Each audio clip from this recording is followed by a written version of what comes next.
Most people think trauma just makes you fragile, but for many of us, it makes us furious. You can see it all around. When you get mistreated by others, it can leave you convinced that you're always the one who's overlooked, cheated, left out, threatened, judged. So you get hardened, or you get sarcastic, or icy, or vicious. This isn't just your personality, it's a trauma-driven habit, bracing against rejection before anyone's even rejected you. So you stay on guard, you keep score, you wear armor that once kept you safe, but now it's cutting you off from the very connection and ability to reason that you've been starving for. This is a trauma symptom too, and it shows up as habits you don't even notice. They sneak in, habits that feel protective, but that actually wreck your life. When you grow up unseen, dismissed, shamed, yelled at, you learn to fight your way through, and you tell yourself, I don't need anyone. They wouldn't want me anyway. People are terrible, in fact. They're idiots, and I will never, ever trust them. There are such people, hateful people, and contact with them can be so toxic, the wounded part of you misinterprets their cruelty as everyone's cruelty. You can mistake a mere point of view with abuse, but thoughts, opinions, and words are not abuse. You need to learn to recognize the difference so that you don't fall into these hidden trauma habits that feel like protection, but that actually leave you vulnerable to control and manipulation in a very bad way, and that wall you off from the loving connections that everyone needs just to be okay, just to maintain perspective on what is actually safe, what is okay, what is a threat. Now, what does it mean when someone mistreats you, and how can you keep that from coloring and limiting your whole world? Well, you don't give up. You don't stop trying. Don't fall into isolation that can leave you in grief and anger with no way to resolve it. Because that kind of being stuck with that much negativity can corrupt you. It can turn you into the very kind of person who hurt you in the first place. It bugs me when people paint trauma as something that just makes us all frail and childlike and anxious. I mean, it can, but those are just one aspect of how trauma manifests. It's a root cause that can push us to further re-traumatize ourselves. Trauma wounds can make us arrogant, defensive, angry, and even violent.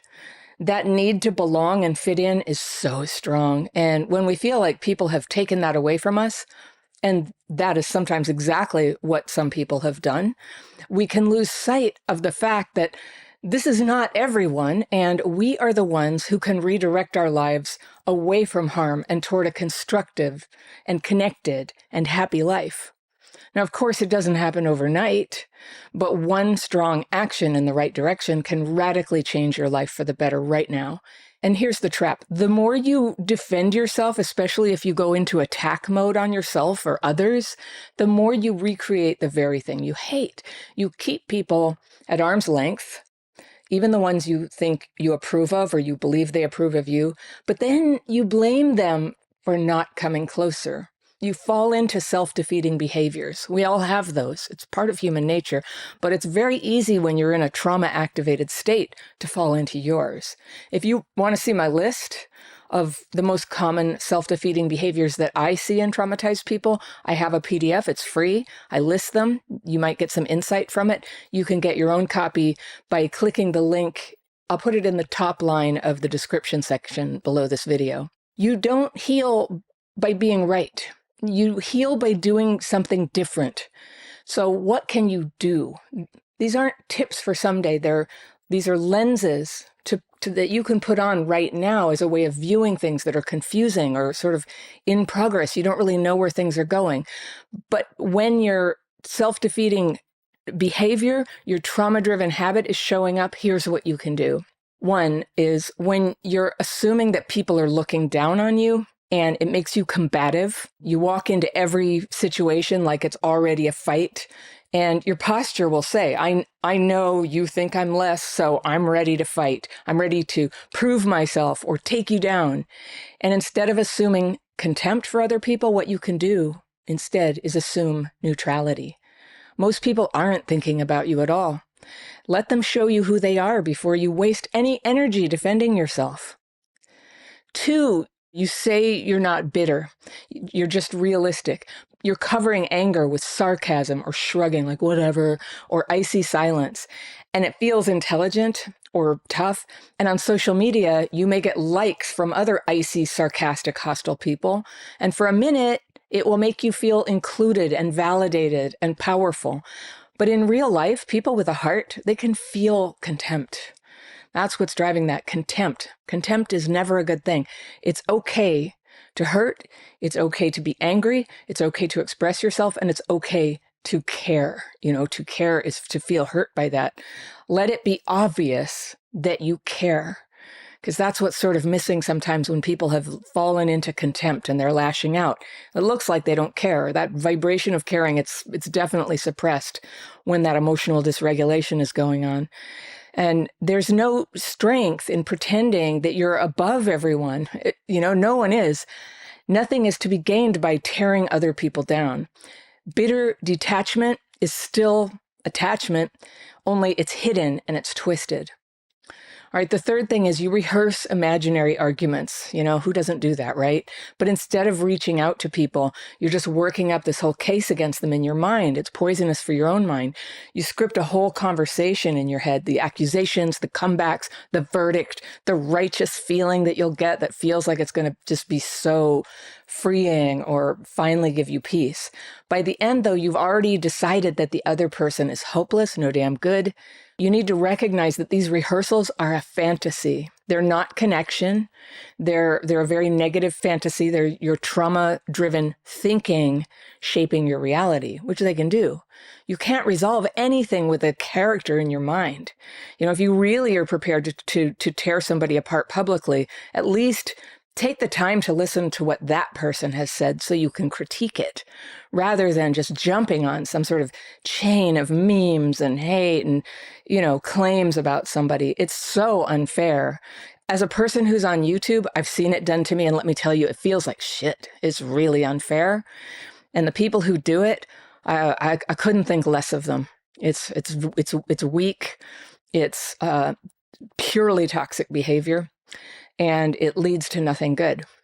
So either let the matter drop or accept that the only way forward is with the actual person or, statements that the actual person has made in a full context. Take your time with that one.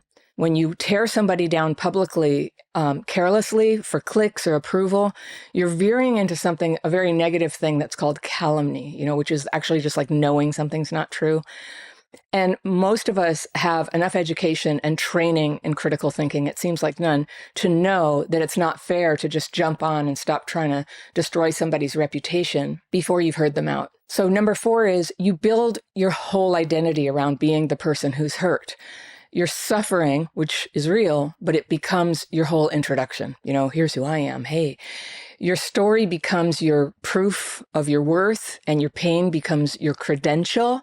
So what you can do is refuse to make your trauma your entire personality. Trauma is something that somebody else did to you. Yeah, it's their thing. It does not define you. It's not who you are. Underneath what happened to you, there is this pure, innocent person who is needing that chance to come out and develop themselves and to learn the difference between, discussion and attack and caring and controlling. And these things can get entirely confused if you grew up in an abusive family. Where would you have learned this?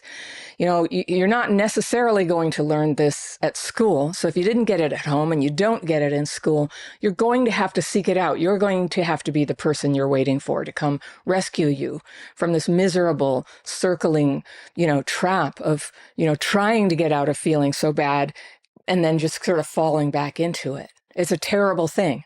I've certainly been there. That used to be a huge part of my life, is tearing other people down. You're not here to win the prize for the most wounded person. Don't win that prize. None of us is that person, but it's not a prize. It's nothing to covet. So choose in the moment just to let curiosity or kindness speak louder than your history. let the lovely parts of you and the way they shine on other people be the main thing about you. Number 5, this is like the trauma-driven habit. It's assuming that every bad feeling is someone else's fault. Sometimes it is, okay. You wake up tense, tired, anxious, and immediately your brain just wants to scan the horizon like, who did this to me? They must have triggered this. And somebody always ends up carrying the blame, right? So stop searching for a culprit. Just feelings exist without villains a lot of the time. It's a legacy. It's residue. It's like a scab from the wounds of trauma. It's just, you get these negative feelings and they echo and they echo. And when we start blaming the people who are in our lives right now, that's one of the number one ways that traumatized people ruin relationships. So hold on with that thought. Hold on. If you're having that intense feeling, notice that the pain is sometimes aggravated by this very human part of ourselves that loops. The looping thoughts, repetitive rumination, going over and over something that hurt you or made you angry. That's, when it's going over and over, it's not actually helping you get insight on it. It's not helping you take constructive action. So we need to face and be rid of looping thoughts that are just junk generated by stress and pain and trauma. The pain is real. But the loop is actually sort of an injury on your nervous system that has a hard time processing thoughts and feelings. They get very jammed up in there. So it feels like all this stuff is happening at the same time.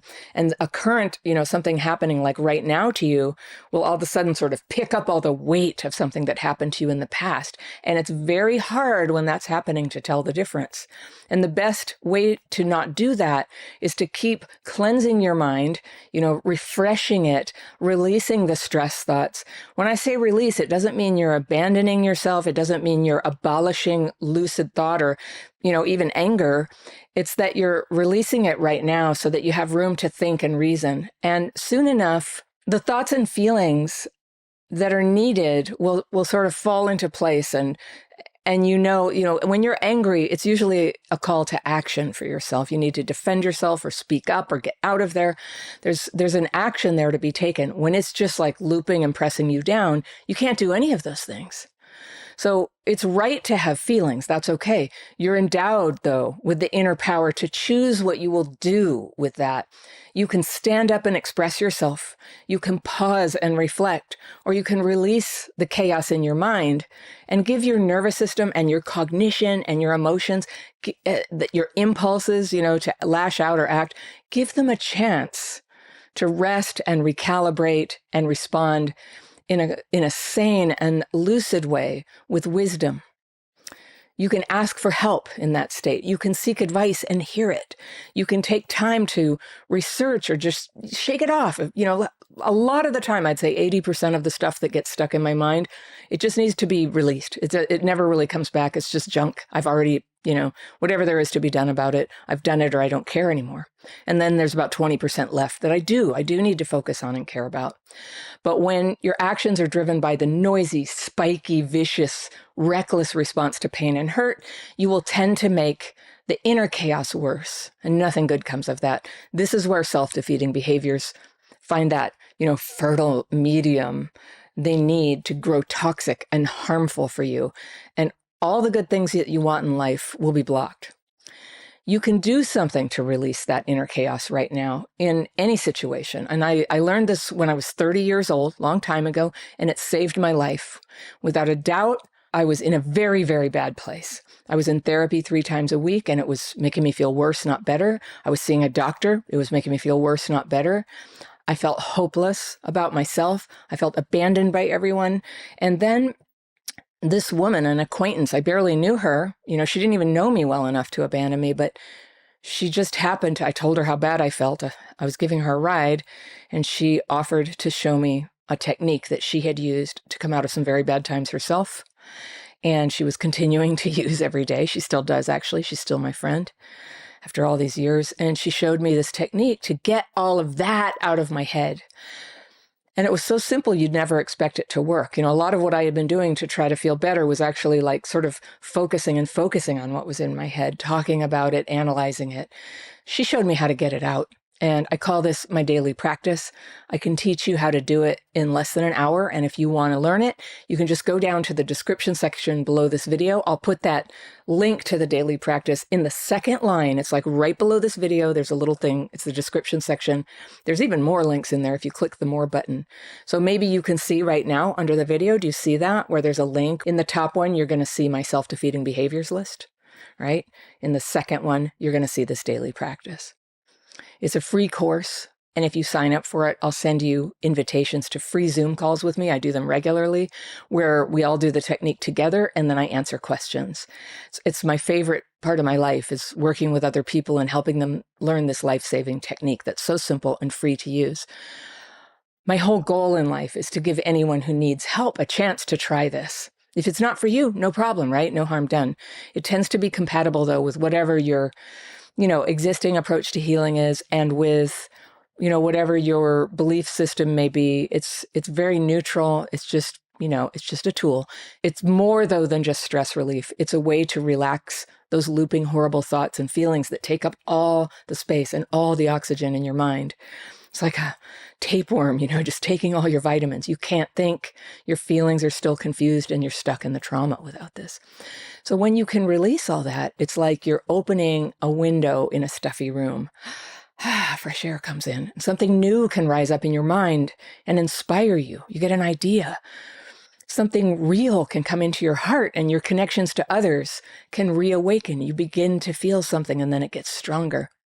So you're no longer alone when you have this release. Your ability to connect appears. You're no longer in constant self-criticism. That's going on the paper. That's a resentful thought. You're no longer engaged in attack against yourself or against other people who you can't even see, through these stressful thoughts. When this all quiets down, compassion comes in. It's very natural. That's part of you too. Wisdom comes in. Sane action begins to flow through your life. Your mind is clear. You're able to see your next step. And when you can do this every day, twice a day, I'm telling you, things get better quickly. This daily practice can help you move out of a stuck and bitter and hopeless place, thinking the same old thoughts, falling back down the rabbit hole, and instead going in the opposite direction, finding a sense of relief, which is very sweet. When you're desperate for a little relief from the pain, it's a very nice thing to have peace inside. So step by step, you can go into a better place, a place where you're blossoming as your full and real self. You can bring light, you can bring strength to the people who come into your life, who come in contact with you, instead of, just like trouble and stress and more criticism on them. Now, when I say this, do you recognize it? Now, when I talk about this feeling of sweetness and light, do you recognize it as something, the very thing that's been calling to you? It's almost so quiet, like you're meant to have something better than what you have right now. But can you recognize it? It's just, it's very hard to hear with the noise. When you have a little more peace, you start to, it's like, there it is. And it pulls you towards something higher for you, something that is real, something that is tangible. You don't have to go into fantasy to feel better. Things actually get better. It's what you're made for. And the daily practice is a simple tool that anyone can use to release the mental chaos and sense the sweet healing power underneath the noise and chaos of all the conflict and division that's been traumatizing you. And with even just a little peace while you rest in these techniques, that healing can find you and it can guide you. You've felt cut off from it. I know, like most people are, but it's right here. It's closer to you than your own heartbeat. If you like this video, I've got one that you're going to love right here, and I'll see you very soon. Dysregulation gets activated when you're confronted with stressors and crises. And remember, it can suppress your ability to reason while it also amps up your emotions. So you see how this explains so much why those of us with childhood PTSD appear to keep making the same bad choices over and over